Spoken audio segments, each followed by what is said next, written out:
Reborn back to the moment I was captured alive by my archrival. His hand rested on my chest, squeezing in disbelief again and again. In my previous life, I was so ashamed and furious that I thrust my spear, only to have my throat slit by his lieutenant. In this life, just as I tightened my grip on my spear, a row of bullet comments suddenly appeared before my eyes. Is this the male lead's white moonlight? So handsome, so beautiful. No wonder the male lead has been pining for him for half his life.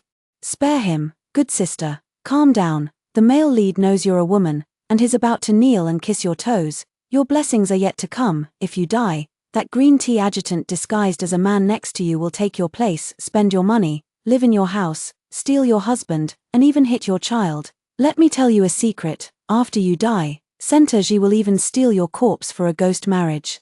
I was startled by these absurd words and couldn't help but let out a low moan from my throat. Senterju's ears suddenly turned bright red. He seemed to understand something and stared at me intently, his handsome eyes wide and round. Hello, everyone. Welcome to my channel. Subscribe us to read wonderful stories every day. Now, the story begins. The emperor was gravely ill, and the crown prince and the prince of Yu were locked in a life-and-death struggle. They fought within the imperial city. Senterji and I fought at the foot of the imperial city. The squad I led fell into his ambush, outnumbered and overwhelmed. We had no choice but to retreat. Who would have thought that Senterji seemed to have clairvoyance, chasing after me relentlessly to kill, capture Yi Linlang. The one in red armor is Yi Linlang. A heavy reward awaits whoever captures her. From far behind, I could hear him shouting as if mourning his own father. I glanced around and indeed, among the fleeing generals, I was the only one clad in red armor. Damn Senterji, this was tied on me by my mother herself before I left. With no other choice, I could only discard my armor and flee for my life. Capture Yi Linlang. The one with the pouch is Yi Linlang. So I threw away the pouch. Grab Yi Linlang. The one with the longest hair is Yi Linlang. The barrage didn't care whether I lived or died. They were already laughing uncontrollably. The last time I saw this kind of chase was when Ma Chao was chasing Cao Cao. Just you wait and see. Someone's going to run to pick up this armor pouch later. Cutting hair is great. Soon you'll become a married couple. I was so angry I could die. Can't Senterji pick a bad day to leave, so that the bad day turns into a good one? I think we should just seize the day. Stop barking, Senter, and take this spear. In a fit of rage, I reined in my horse, turned around, and fought him for 300 rounds. Senterji and I have been practicing martial arts together since we were young. In terms of skill, we're evenly matched. But today, I was at a disadvantage. It was all because of the sudden bad news from the palace this morning. The Prince of Yu's army had reached the city gates. With the battle intensifying, I grabbed my spear and left in a hurry, forgetting to bind my chest. The red armored breastplate that my mother had specially chased after me to fasten was left discarded by the roadside. During the fight, her clothes loosened, and the surging waves were quite inconvenient. Senterji glanced over and curled her lips. Oh, you've gotten smarter in just a few days, even hiding a concealed weapon. Let me see what good stuff you've got. He laughed wickedly and reached out to grab it. The next second, his expression changed drastically. Those beautiful eyes widened more and more, as he pinched in disbelief, again and again, and again. I couldn't dodge in time. Completely falling into his hands, my period was already approaching, and feeling the swelling pain from that area, I froze for a moment, my eyes nearly bursting with rage. A scholar prefers death to humiliation. If before, wanting to kill Senterji was just talk, now it was for real. I want Senterji dead. In my previous life, I broke free from the restraints, thrusting out a spear, only to have my throat slit by Senterji's deputy general. In this life, I still want to kill. But as I watch the scrolling bullet comments, my brows furrow deeply. The comments say that the deputy general who wants to kill me is a woman disguised as a man, and in the future, she will even rise to prominence and seize my family's estate. I glanced around and indeed noticed a deputy general with a slender figure and delicate willow leaf eyebrows, glaring at me with venomous hatred. Upon closer inspection, isn't that my half-sister Yi Muren? But shouldn't she be staying in the inner chambers? Living as a delicate young lady, how did she end up in Prince Yu's army, and even become a deputy general? Unfortunately, there was no time for me to think further. By the moat, the King of Yu's guards were so numerous that their banners blotted out the sun, each one glaring fiercely, eager to capture me and claim the reward, all because of a momentary impulse on my part. The entire army was now surrounded. Though the soldiers were already wounded, they were all men of unyielding spirit, waiting only for my command to fight to the death. Every soldier is precious. Calming down, I began to seek a way to break through. The barrage says Sentoji likes me. Don't be ridiculous, we've been rivals since childhood. After meeting him, I swore I was using his lifespan. Seeing that I didn't believe it, the barrage of comments had me try this and that to verify. Their tricks are downright vicious. Even if they couldn't kill Sentoji, it would be satisfying just to disgust him a little. If it can change the course of the battle, that would be even better. I closed my eyes and steeled my heart. Under the watchful eyes of hundreds of soldiers, I fell heavily into Sentoji's embrace. Putting on a voice, I coquettishly scolded him in the most nauseating tone I had ever mustered in my life. You rascal. How embarrassing, everyone's watching. I nestled softly and sweetly into Sentoji's arms, seemingly delicate, yet I tightly held onto his hand. After all, judging by how much he was trembling, it's entirely possible he might get angry, raise his hand, and strike me down. With a loud clang, Sentoji's sword fell, his other hand slowly rose, and just as I thought he was going to strangle me, it wrapped around my waist. Damn it. Why does it feel like he's turning the tables? Blocked by him, I couldn't see the rapidly scrolling bullet comments, nodding yes, shaking no, falling for the archenemy Gogogo, truly worthy of the male lead. Accepting that my rival is in love with me, setting in just 0.01 seconds, surpassing 1% of all rivals nationwide. Look how angry that strategist is. Serves you right. Who told you to write off the white moonlight so early, and you still want to replace him as general? Take a look in the mirror and see if you're even worthy. No, doesn't anyone think the male lead is blind? He didn't notice two women disguised as men right beside him. If I didn't tell you, could you tell that the deputy general beside the female lead is also a woman in male disguise? What, that deputy general who looks like Zhong Fei? I can't take this anymore. How is this any different from accidentally stumbling under a young couple's bed? The general's behind. So, are we just part of your play? Held tightly in my arms. Sentoji's neck visibly flushed red. Did he actually get so angry he changed color? If you're doing well, that's outrageous. If you're unfortunate, the whole world celebrates. I'm overjoyed. You're done for. Go. Following the barrage's instructions, I pounded my chest with little fists, drew circles on the Adam's apple, and rubbed downward along the abs with dry friction. I don't know what I touched. Sentoji let out a muffled groan, her whole body convulsing uncontrollably. Until finally her eyes rolled back and she passed out. Everyone present exchanged glances, seeing shock, confusion, and a trace of fear in each other's eyes. The soldiers in the distance were like melonless gossipers, hopping anxiously on their feet. Snapping back to reality, I swiftly grabbed the man by the collar, holding Sentoji to command the generals, retreat at once. Surely you don't wish to see your great general suffer endless humiliation, do you? Thus, a fierce battle was resolved without deploying a single soldier. Although the method wasn't exactly honorable, I don't want to recall the process. The soldiers' gazes toward me held not only respect but also a strange complexity. But there were no further casualties. For now, let's set aside matters of pride. Woo-woo. Returning to the main tent, I collapsed onto the chaise longue. The military advisor had been waiting here for a long time. Seeing me return, Yuan Qinghe's eyes lit up. And she immediately came over to sit close beside me. Her jade-white hand rested on my shoulder. Yuan Qinghe's voice was like my favorite crab roe pastry. I've heard all about it, young master. Today, you fought against overwhelming odds and emerged completely unscathed. Truly, your courage and strategy are admirable. Hey, it was nothing. I've never been one to take compliments well, and I slapped my thigh. Even if you'd given me 100 fewer men, I'd still have made Sentoji lose his way. I wonder what strategy you employed today, my lord. I would like to learn from it. Which stratagem is it to disgust someone to the point of fainting? I scratched my head. Let's just call it capture the ringleader first to capture all his followers. Tell me exactly how you captured him. Yuan Qinghe seemed particularly persistent today.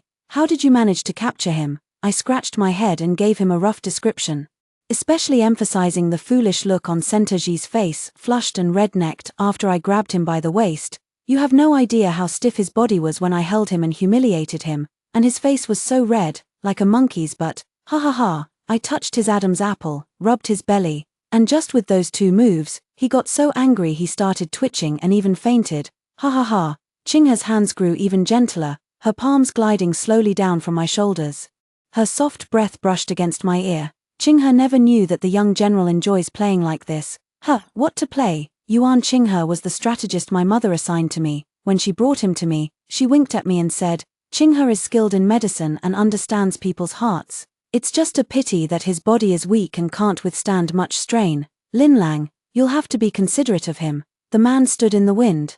His waist as slender and soft as a peach blossom that seemed as if it could be snapped with one hand. I nodded my head wildly like a tiger. "Hehe, please bear with it, please bear with it. The army is full of rough men. Heaven knows how much I adore this delicate little white flower." Yuan Qinghe truly lived up to my expectations, intelligent and perceptive. In battle, he is my strategist. When weary, he is my technician. His techniques are excellent, and he finds the pressure points accurately. I often seek him out for massages to relieve fatigue. The same holds true now. I waited for Yuan Qinghe to help me cover up with the animal skin, so I could have a good night's sleep. Before long, something indeed pressed down on me. Out of habit, I wrapped my arms around it. It was warm, soft, and carried a faint, pleasant scent of osman thus. No, I opened my eyes and unexpectedly fell into a pair of beautiful eyes. The narrow, fox-like eyes rippled with subtle waves. And the teardrop mole at the corner looked especially captivating. Yuan Qinghe bit her lip, her gaze gentle yet resolute. "Qinghe is untalented, yet I have forced the young master to use himself as bait. I am willing to be the soap, to wash away those disgusting marks for you. Young master, tell me, where did he touch you? Is it here? Oh ho, work is dull, but my colleague is quite delicious." What a resentment that the bright moon hangs high yet does not shine on me alone. The envy in this young strategist's eyes is practically overflowing. This is a disciple of the divine physician Yuan Rui, willingly serving as a mere military strategist here. It must be true love. I remember in my previous life, after learning of the female lead's death, this strategist went to the Prince of Yu's army overnight and poisoned a whole group of people to accompany the sister in death. Quite the madman. Yuan Qinghe stared at me intently, leaving me no time at all to check the bullet comments. A delicate and charming little face, with flawless white skin peeking from the loosely fastened collar. I have indeed heard that there are men in the common folk who form sworn brotherhoods and keep male companions, but to make a move on him, forget it. It somehow feels like bullying. I appreciate Qinghe's kindness, but that Sentoji has already suffered greatly, which has eased the hatred in my heart. "Young master, are you saying I'm not strong enough to carry a burden? How could that be? Qinghe is like a sacred flower, to be admired from afar but not to be profaned." As we were caught in this back and forth, the tent flap was suddenly thrown open. The soldier looked at me, then at Yuan Qinghe, who was draped over me, and was so frightened that he choked back his words, dropped the tent flap, and left without saying a thing. I quickly pushed Yuan Qinghe away and called out to stop him. I tried to explain, though it felt a bit like a cover-up. "The weather is getting cold, and the military advisor and I were having a heart-to-heart talk. He was exhausted, so I covered him with a blanket." Perfectly reasonable, right? "You should also pass down the order to make sure all the troops keep warm." All right, all right, all right." The man fled in a panic, not even choosing his path. When giving the order, he was still quite shaken. "The general has ordered that since the weather has turned cold, an extra blanket should be added. The general has ordered that since the weather is getting cold, someone should come and warm his bed. The general commands, capture a prisoner to warm his bed." Not long after, "General, as you instructed, the prisoner to warm your bed has been brought. He is now outside the main tent, waiting to serve you tonight." Me, huh? Startled from my deathbed, I sat bolt upright. He lifted the tent flap. Inside, Sentoji was wrapped in a quilt, her delicate shoulder half exposed, with a murderous expression on her face. She looked exactly like a concubine awaiting the emperor's favor. A wave of ha-ha-ha flooded the bullet comments. Is this the legendary case of getting all the answers right despite messing up the entire process? The messy code produced the correct result. Sentoji. A duel in the prisoner camp, winner gets to share the bed. The thought of so many people coveting my wife makes me unhappy. The thought of my wife summoning a prisoner to warm her bed makes me even more unhappy. When he saw me, Sentoji grinned, his smile somewhat unsettling. "You were so smooth holding me during the day. Turns out General Yi treats prisoners this well at night. I wonder what the princess in the capital would think if she found out." Sure enough, the moment he opened his mouth, he started spewing nonsense. I kicked out with my foot, without any evidence. "You're just spreading rumors." The next second, the curtain was drawn. The military advisor's face was flushed as he adjusted his loose outer robe, considerate and meticulous. "Young master, please do not be angry. What if you harm your health?" He lifted Sentoji's chin with a fan. "It's your blessing to serve the young master. Since you're not much to look at, You'll have to put in extra effort later, understand? No.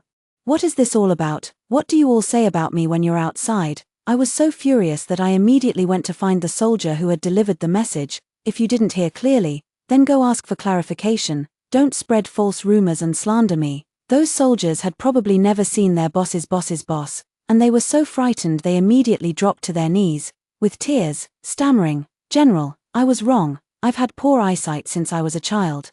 And I couldn't hear clearly. General, I was wrong. I have a people-pleasing soldier personality. I don't dare question my superiors and always pretend I understand everything. Boo-hoo, whatever, what can you do? They're my own soldiers." By the time I returned to the tent, Yuan Qinghe had already left. Center Ji had long since emerged from under the covers and was now standing by my bed, seemingly holding some object in her hand. Seeing me return, he curled his lips and looked over. In his hand, he was holding a small figurine. Well, Yi Linlang, I never expected that someone who looks so honest and upright would actually keep my figurine hidden under their pillow all along.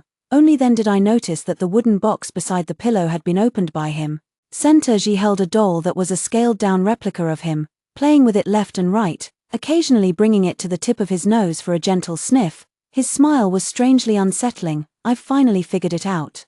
You may seem confrontational and harsh toward me, but in reality, you fall asleep every night looking at my miniature figure. This must be what they call thinking of someone day and night, unable to forget them. It truly shows that our childhood bond wasn't in vain. What is he even saying? Is this guy copying my moves and starting to disgust me now?" Well, he's succeeded. I stepped forward and snatched the doll, frowning with displeasure as I said irritably, "Stop flattering yourself, will you? All along the way with you, there's been no childhood sweetheart, it's been nothing but spring bamboo and plum horses. Open your eyes wide and look carefully. There are needles stuck in it. That was the voodoo doll I meticulously crafted, deliberately made to resemble Center Ji. Every night before bed, I would aim silver needles at its vital points, stab you to death.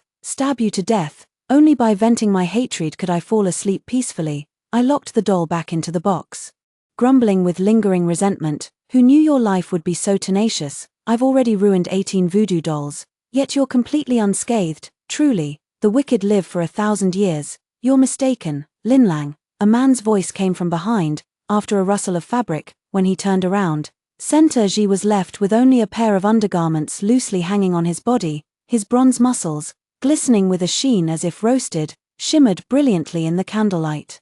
His gaze was deep and dangerous, his voice hoarse. He spoke word by word, "It's not just my life that's hard." Before I could react, the barrage went wild. "Wow, I'm totally into this. A 120 centimeters chest circumference is the best dowry a man can have. Oh no. It's the feeling of the right atrium receiving venous blood from the whole body, pumping it out through the right ventricle into the pulmonary artery, where the blood is still venous at this point. Then undergoing gas exchange in the lungs to become oxygen-rich arterial blood, which is sent through the veins to the left atrium, and finally pumped through the left ventricle's aorta to the entire body. Rolls. I'm a bit socially anxious. Please fill me with social confidence. I bought a cake but seems like I forgot to take a fork. Could you mail a fork to me? You know it's impossible to eat cake without a fork." Before I could figure out the barrage of comments, the man had already approached me. I didn't understand what he meant, so I looked down and then showed a contemptuous smile. "You've learned to be clever, hiding a weapon in your crotch. Do you think I wouldn't be prepared?" Before the words had even finished, I saw him raise both hands and shake them twice. I frowned, completely baffled. What kind of hidden weapon is this that can move left and right without using hands? When I finally realized what was happening, my cheeks flushed bright red. "Damn it, I thought of you as my rival, but you actually want to." I pressed the gun against his chest and warned him harshly, "Damn sodomite, stay away from me. It's getting cold. Put on more clothes. Don't let your money-making parts freeze. If you're really that desperate, go back to your own tent and polish your scabbard." For some reason, today he didn't seem interested in trading barbs with me at all. He looked at me, focused and serious. He uttered a few short words. "Today. Either you stab me to death, or I stab you to death." Perhaps the candlelight tonight was too dim. I actually read a trace of an unprecedented and inexplicable emotion in his eyes. My heart skipped a beat, my hands trembled slightly. For some reason, the spear tip that had easily pierced through hard armor in the past was now powerless even against tender flesh. The man with the gun pressed against him forced me to step back. Step by step, I swallowed hard, trying to come up with some words to argue. What have I done to you, all these years? Haven't we always treated each other with courtesy, going back and forth? What are you so upset about? That's because I didn't know you were a woman. He gripped the spearhead and gave it a fierce tug. The next second, I practically crashed into his embrace. A dull sound exploded beside my ear. All these years, I thought I was hopelessly bent, fighting with you day and night. Trying to drive you out of my mind. I even considered requesting a transfer to the frontier just so I'd never have to see you again. Do you even have a heart? Yi Linlang, you've been lying to me since the very first time we met. Senta Ji and I are about the same age. Back when we first entered the private school, this rascal was my deskmate. On the first day of class, he didn't look at the teacher, didn't look at his book, just kept staring blankly at me. He looked like he wasn't very bright. Coincidentally, he had the kuju ball I liked in his hand, so I got the idea to tease him and secretly said to him, "Let me tell you a secret, I actually have a twin sister. Unfortunately, my family is too poor to support both of us, so we take turns attending school." One day each, his eyes lit up upon hearing this, and he nodded thoughtfully. The next day, as soon as Sentaji arrived, she mysteriously pulled me into a corner and handed me a box of exquisite pastries. "Don't be afraid, little sister, your brother has already told me everything about you too, don't worry. I'll keep your secret. I brought you Tianxiang Lu's crab-flavored pastries. They're incredibly delicious, you should try them quickly." I felt quite pleased with myself. The guy actually bought it, so I took the opportunity to step down gracefully, took a bite of the fresh, fragrant, and crispy pastry, and gave him a sweet smile. "Thank you, brother, I still want to play kuju." Sentaji was taken aback. "Here, take it all, whatever else you want to play, I'll bring it all to you." From then on, every time Sentaji saw me, he would casually produce some snacks or toys that I liked. Each time, I pretended to be surprised, covering my mouth in admiration. "Wow. How did you know I like these? Wow, could it be that you can read minds?" Sentaji smiled mysteriously, looking quite profound. "Though we lack the colorful wings of a phoenix to fly side by side, our hearts are connected by a single thread of understanding. My brother doesn't possess any mind-reading art, it's simply that you and I are destined to be together, our souls in perfect harmony." Sentaji always used the excuse of fate to deceive me, stirring both reverence and admiration in my heart. The next day, as soon as he saw my brother, he would frantically bow with clasped hands. "Please, my good friend, dear brother, just tell me, your sister mentioned yesterday that the plum blossom pastry was a bit too sweet and she's grown tired of it. What kind of cake does she fancy now?" As she spoke, she stuffed silver coins into my arms, along with exquisitely carved toys like spinning tops and dovecarts. And so, one day I would eat snacks, and the next I would play with toys. I was overjoyed and delighted beyond measure, until one day, Sentaji's mother brought him to my house for a visit, saying she wanted to meet the Yi Linlang that Sentaji had been constantly talking about. When he learned from my mother that the Yi family truly had only one son, me, the sky seemed to collapse. He gritted his teeth in fury, looked up to the heavens, and roared that he would be my sworn enemy for life. We went from being the closest brothers in the eyes of outsiders to the greatest of enemies. The 6 arts of a gentleman: rights, music, archery, charioteering, calligraphy, and mathematics. He always competes with me in everything. I excel in science and am skilled in calculation. He has sharp eyesight and is proficient in archery and horsemanship. He chased me on horseback until I fell flat on my face. I hit him hard on the head with an abacus. As we grew older, our families pledged allegiance to different masters. The Yi family sided with the crown prince, while his family followed the Prince of Yu. Outside the city walls, weapons clashed. "Oh, I did deceive you. I enjoy deceiving you. What of it? If you've done it, own up to it." That's what mother taught. I admitted it openly, fearless and unashamed. After all, he was in my army. No matter how furious he got, what could he possibly do to turn the world upside down? A fierce fight might break out soon. My fingertips already reaching for the dagger hidden in my bosom. Who would have thought that after hearing this, Sentaji remained silent for a long time, and when she finally snapped out of it, she just calmly said, "Got it, huh, that's it." Soon, I began to sense something was off. "If you have something to say, say it. Why the hell are you undoing my belt?" He looked at me with an expression that said, "Stop pretending, even though you've deceived me for a long time. I'm a magnanimous person and won't hold it against you. Now that I'm your captive, if you insist on having your way, it's not entirely out of the question." "What the hell is this? What are you talking about? It's all jumbled up, I can't understand." "Was that what Linlang just said?" "Yeah, I said it, so what?" I couldn't figure it out, but the bullet comment solved it for me. "Baby, Have you tried breaking the characters apart, as expected of the male lead, top-tier comprehension? Isn't this just like throwing meat buns at a dog, in a flash? I understood. No, no, no, I cried out anxiously. I kicked out with my foot, but he caught my ankle. Got it, I'll be more careful with my words. Sentoji pulled me toward him abruptly, but the next second, his expression suddenly turned serious as he stepped in front of me. Who's there? As he spoke, a short figure clad in black leaped down from the rooftop. The newcomer bowed respectfully to Sentoji. I am under orders to come and rescue the general. The barrage comments seethed with frustration. What perfect timing. If the strategist doesn't arrive soon, you two will have already cooked the raw rice into a meal. Right now, not only is the white moonlight not dead, but their true gender has been exposed in front of the male lead. With these two so deeply in love, what role is left for the strategist? No wonder she's so anxious. Before I could react, a silver dart shot straight toward me. In the blink of an eye, Sentoji actually caught the dart with his bare hand. The man in black stared at his blooded hand, seemingly stunned. Seizing the opportunity, I picked up the sword from the ground and thrust it forward. This man was exceptionally skilled with hidden weapons. But unfortunately, his martial arts were mediocre, and his positioning awareness was far from comprehensive. Combined with the analysis from the bullet comments, I tentatively called out, "Is that you, Murin?" It wasn't until I was 10 that I learned I had a younger sister named Yi Murin. She was the result of my father's visit to a brothel. When my mother found out, she was furious and locked her in the woodshed, forbidding anyone from visiting. Once, while secretly bringing her food, I caught a glimpse of the fire starter she had hidden away. Late the next night, the woodshed went up in flames, fanned by the wind. By morning only the charred frame remained. Mother was convinced that Yi Murin had deliberately set the fire, leading outsiders to speculate that the esteemed princess was so consumed by jealousy that she would burn her own stepdaughter. She was beaten half to death. Her father knelt in the snow for 3 days and 3 nights before he finally won her forgiveness.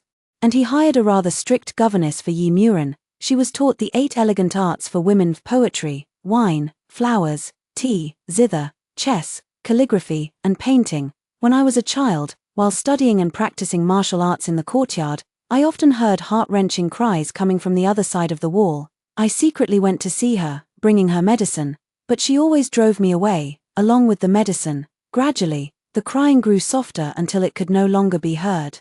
It is said that she has grown into an elegant and graceful woman, skilled in music, chess, calligraphy, and painting. Later, I joined the military and never heard from her again. Although we hadn't seen each other for a long time, I believed our relationship was still good after all.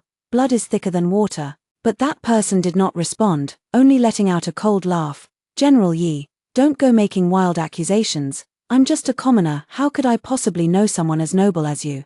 "General Senta, His Highness has ordered me to rescue you immediately." Sentoji draped her outer robe over her shoulders and waved her hand impatiently. "Go and tell His Highness that I am in no danger here and will return on my own in a few days." But His Highness said, "The military order is as unyielding as a mountain. Do you dare to defy it?" The man's expression shifted, and in the end, he could only lower his voice unwillingly. "I wouldn't dare." A bullet comment hit the nail on the head. "It's not that you don't dare, but that you can't. A strategist can harm the female lead and take her place, but must not lay a hand on the son of fortune, Sentoji, or she won't be able to survive in this world." "Wait, isn't the female lead the protagonist? Why is it acceptable to harm her at will?" "As expected, the heavenly Tao is unjust to me, all because I'm not male." But after the man in black left, Sentoji not only didn't go back, but also stayed in my tent. In his words, he was injured and couldn't leave. I asked him where he was injured. He puffed out his chest, that fiery, pure heart of a young boy. For some reason, Sentoji and Yuan Qinghe couldn't stand the sight of each other. We were originally sitting at the same table, eating peacefully. Whenever I served Yuan Qinghe some food, Sentoji would either knock my chopsticks away or kick Yuan Qinghe's stool out from under her. A table full of delicious dishes was left in a complete mess. I was so angry that I slammed the table. Yuan Qinghe quickly came over to massage my shoulders and help me calm down. She then served Sentoji another bowl of soup. "General Senta, you're so angry. Come, have a bowl of loofah soup to cool down. If the general looks down on this humble countryman, just say it straight. I will leave the table and join the soldiers to eat and drink." "How can that be?" I held Qinghe's hand with a pained heart. "You're so delicate and weak. How could you possibly compete with those animals out there? Besides, ever since you arrived, you've been eating with me. Why should you give up your seat for someone who came later? Then he turned to glare furiously at Center Ji. Center Ji, if you want to eat, then eat, if not, get lost. Who do you think you're giving attitude to? Center Ji's face flushed red and pale in turns. Looking at our clasped hands, he threw down his chopsticks and really stormed off. The barrage of comments burst into laughter. To be honest, we strong women just love watching this kind of male rivalry. The younger brother has no money, the older brother lacks energy. I think Center Ji is quite good, 20 years old and already a general. As for that strategist, he seems too delicate and weak. Maybe he'd be better suited for a for loves dynamic.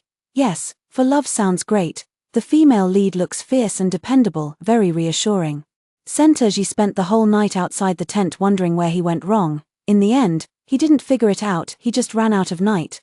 That night, I received a letter from my mother. My mother is the emperor's sister, the princess of Pingyang. Ever since the emperor fell seriously ill, she has been attending to him by his side. This time, the message she sent back was unusually brief. My son, you love to learn. Do you remember the first poem your mother taught you? The first poem. My mother taught me countless poems since childhood, but this first one, I truly can't recall it at the moment. As usual, I burned the letter. Just as I was lost in thought, footsteps suddenly approached outside the tent. The soldier rushed to my tent, panting heavily. General, it's terrible. Prince Yu. His Highness Prince Yu has arrived. Prince Yu, how could he possibly be here? The mother is the biological sister of the current emperor, so naturally she stands on the crown prince's side.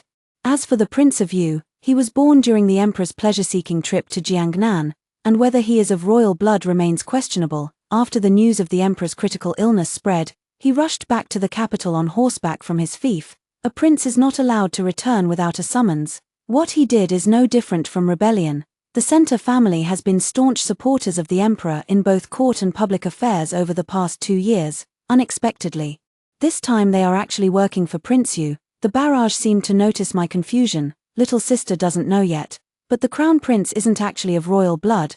Back when the imperial consort gave birth, her child was stillborn, so they had no choice but to find a male infant from outside the palace. This boy was born evil. Since childhood, he bullied palace maids and took pleasure in torturing animals. As he grew older, he became even worse, exploiting the common people and killing without hesitation. The Prince of Yu did indeed become king, and the Center family bet correctly. That scheming woman knew the truth, so she had long since pledged her allegiance to the Prince of Yu.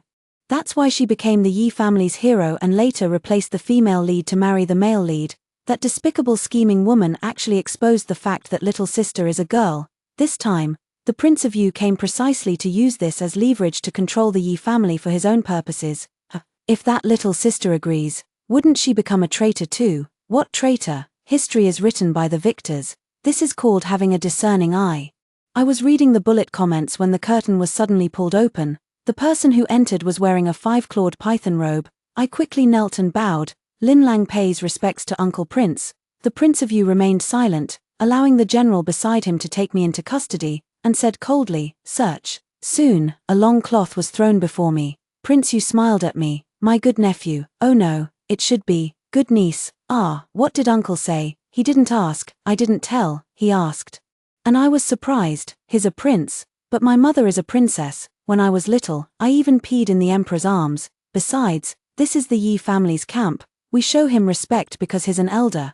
If it really comes to a fight, we're not afraid either. The Prince of Yu smiled without speaking, but those around him could no longer stand by. Nonsense. This is clearly a woman's breast-binding cloth. The renowned General Yi, the infamous playboy of the capital, the commander of an entire army, is actually a woman. Your Yi family has deceived the emperor above and the people below. Who knows what schemes you harbor in commanding the Yi army? Surrender at once. The one speaking was none other than my dear younger sister, Yi Muren. She pointed at my nose and angrily scolded me, unable to hide the smugness in her eyes. "Your Highness, I think it would be better to imprison this woman and subject her to severe torture until she reveals the truth."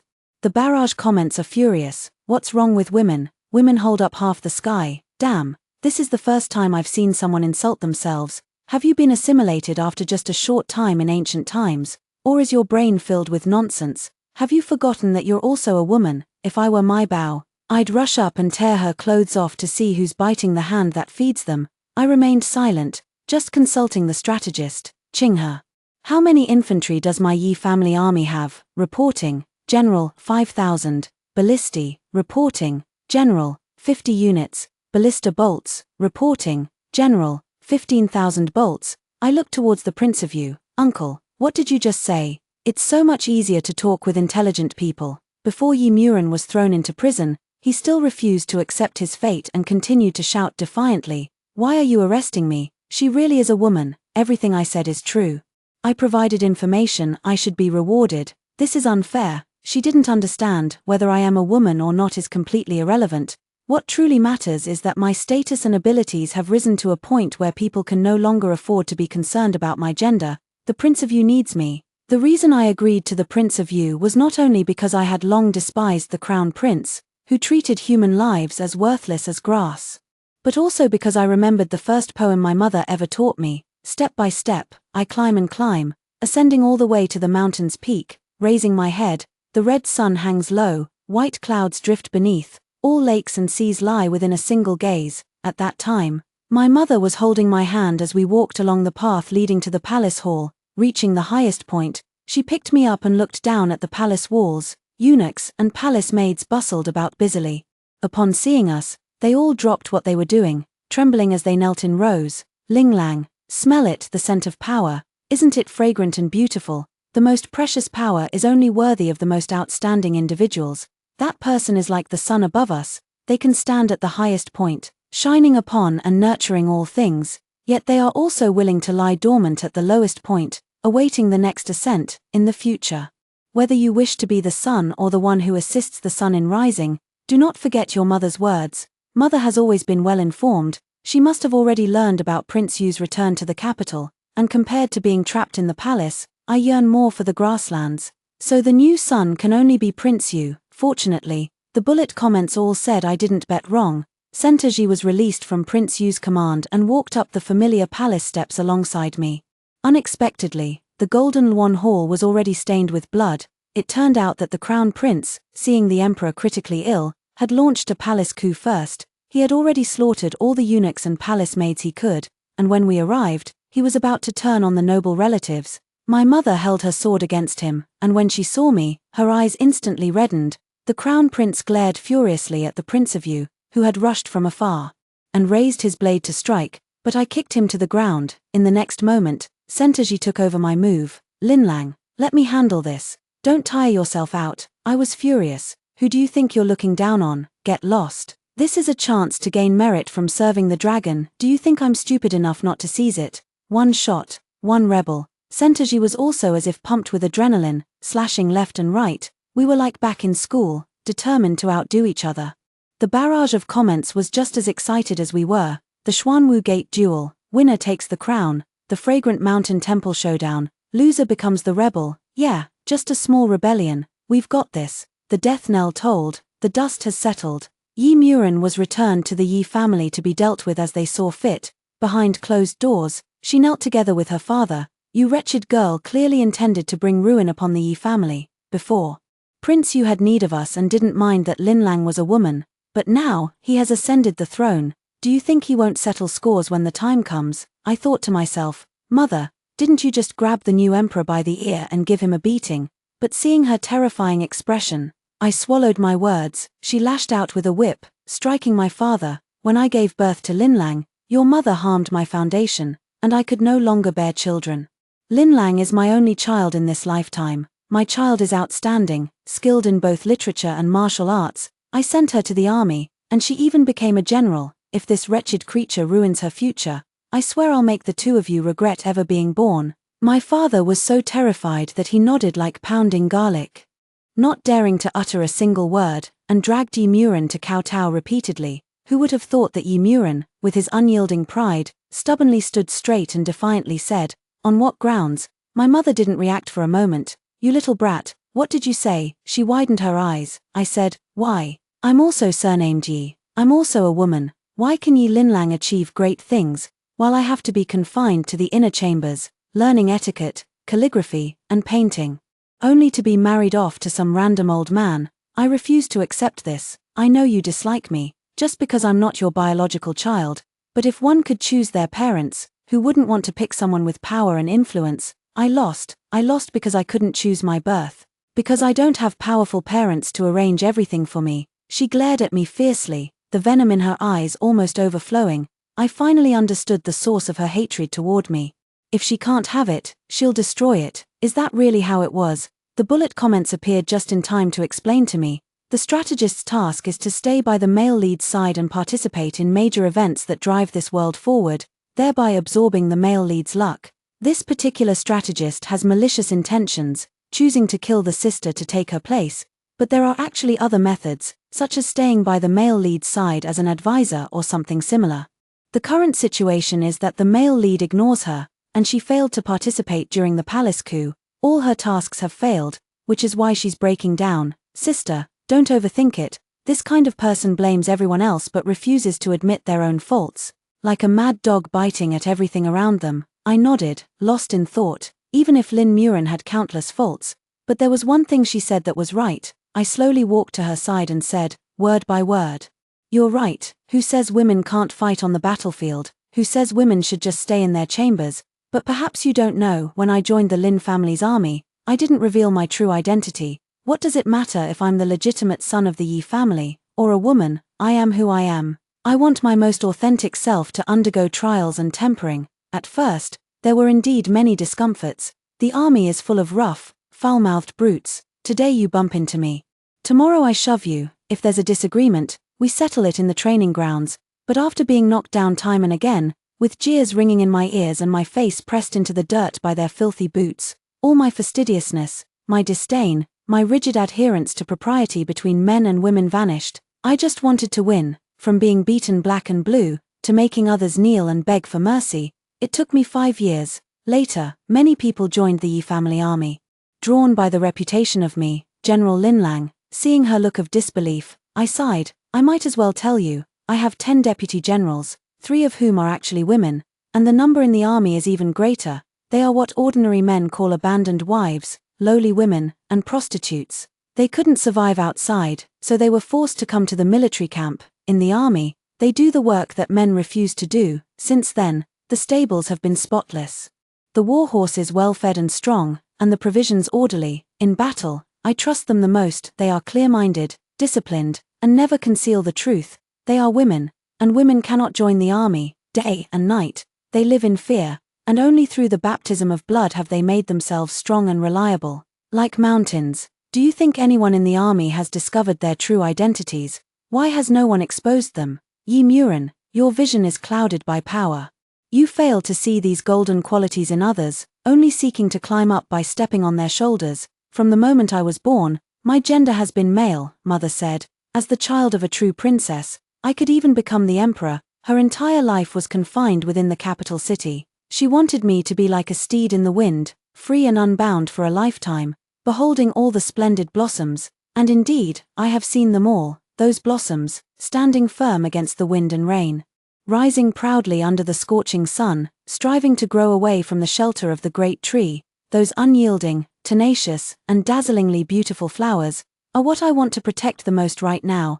Perhaps we may never leave our names in the annals of history as women, but in life, we only seek to look up without shame to heaven, and look down without shame to others. A clear conscience is enough. The new emperor was more benevolent than expected. My family claimed it was the ravings of a mad illegitimate daughter, but in truth, I am actually a man, and he truly believed it. Yi Murin was beheaded, and I returned to the Yi family army. Oh hey, I can go to the battlefield and kill the enemy again. Sentaji came to greet me. The young man wore a 3-pronged purple gold crown on his head, a red brocade robe embroidered with 100 flowers, and his face was beaming with joy. Even the scabbard at his waist seemed to shine brighter. He circled around me from a distance a few times before suddenly noticing me, then lightly spurred his horse, Delu, and trotted toward me. However, before he could reach me, Yuan Qinghe rode over slowly on a small white horse. Young master, the madam said the borderlands are dangerous and asked me to accompany you there. Why should you accompany Linlang? I am the young master of the center family. Yi Linlang's good elder brother. I should be the one to accompany her. Stop arguing. I slapped my forehead. Let's all go together. On the way, Sentaji kept apologizing to me. I wasn't having any of it. Sorry is useless. If you really want to apologize, then live a miserable life for me to see. Linlang, the Center and Yi families have always belonged to opposing factions.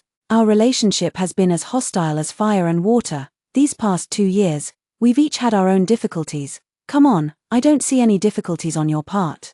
You're just busy making things hard for me. The barrage of comments expressed impatience on his behalf. Guys shouldn't always talk about their hardships, they should talk more about being virgins. Hey, the male lead's advantage lies in his physique, not his mouth. Isn't that the opposite of the other one? I didn't give him a good look the whole way, like a cold queen. When we reached the border, we discovered the situation here was extremely harsh. The nomadic tribes from the north had no fixed settlements and would frequently raid and plunder food and cloth from the border regions. We set up camp on the spot. From time to time, we had to go out in the middle of the night to drive away bandits. Unfortunately, as we were not very familiar with the local terrain, Ji and I got lost. To make matters worse, I was hit by an arrow. The arrow must have been coated with some kind of drug. As my mind grew increasingly hazy, with great effort, I opened my eyes and found myself back in the main tent. Yuan Qingha's gaze was heavy. Young master, you've been drugged with an aphrodisiac. You must be with someone. General Center is already prepared. After saying this, Ji was washed clean. Like a pure suckling pig, poised and ready on the side, I blushed and struggled, but Yuan Qinghe had already restrained my hands and feet. Young master, this poison must be cured by a vigorous virgin man. Rest assured, I will supervise him to be gentle and take precautions. Everything will be based on your comfort. The man, as radiant as a clear sky after rain, had his clothes half undone, his skin flushed with passion, making the scars left on the battlefield inexplicably alluring. I think I must have been drugged. Even the curses in my mouth felt sluggish. When did Ji become so irresistible? The barrage erupted in cheers. Dis 1 second, kiss the next. Baby girl, isn't it tiring to curse while catching your breath? Let me take over. Even if my rival is dead, I'd still kiss his head. My white moonlight, please turn yellow on the spot. I can't handle this. This male supporting character is just too considerate, even though he's not capable himself. For the sake of baby girl's health, he held back with red-rimmed eyes. Ji, my brother who went through life and death with me is about to be born and died by me. Hey, yeah, I was watching the good part. Why is it censored? Am I, a distinguished VIP member, not worthy of seeing what happens next? The comments are right. Ji is indeed delicious. Like a cow, with just one look, the stir-frying starts at full blast. Yuan Qinghe was by my side the whole time. Holding a picture album in one hand and a porcelain bottle in the other, occasionally adding some ingredients, the corners of my eyes gradually became moist.